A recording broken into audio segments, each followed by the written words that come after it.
Okay, so I'm going to use my dog food example again. Just to make it simple, I set this up so I've got zero inventory of the bundled product, but I have 1,000 units of the can. Why is it looking like that? Yeah, the can I've got 1,000 units. The final bundle I've got zero, and the raw material dog food itself I have zero. So what I need to do is I need to start a PO just for the raw dog food because that's what I'm actually ordering. So I'm going to go here, new PO for the raw dog food, and that's going to automatically choose its default primary supplier. Okay, and I'm going to order. This is unfortunately done manually because there's no way for the algorithm to figure all this out based on your existing inventory, what you need to order, how many end products you want to make. So let me just get out my calculator here. So I want to make, I don't know, let's say 300 units of the final product, right? So that means I need to order 900 of these. It's a 3 pack, and I'm going to ship it to the the warehouse.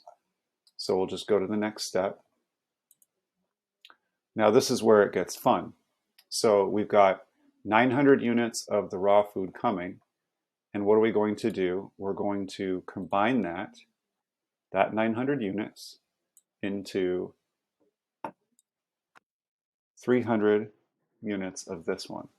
So it's going to take this 900 units that's coming from the supplier, it's going to bundle it with 300 units or 900 units of the dog food. So remember, I had 1,000 of these cans already.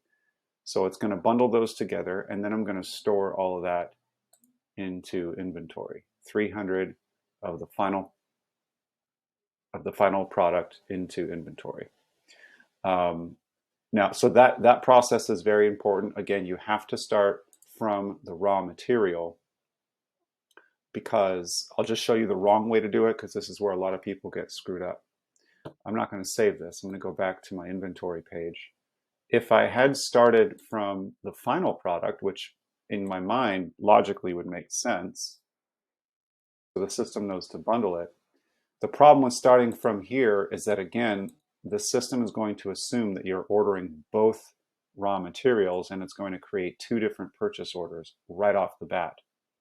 It's going to order the PO for the raw dog food from supplier A, and it's going to order PO number 2, which I'm not going to go to, but it's the cans, but I already have cans. And the way that this workflow is currently built, I can't delete a PO from the workflow because it's all one workflow.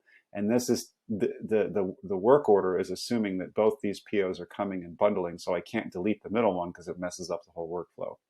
So again, super important. You would just start from here. You would order the missing ingredient, create a new PO, bundle it at the warehouse.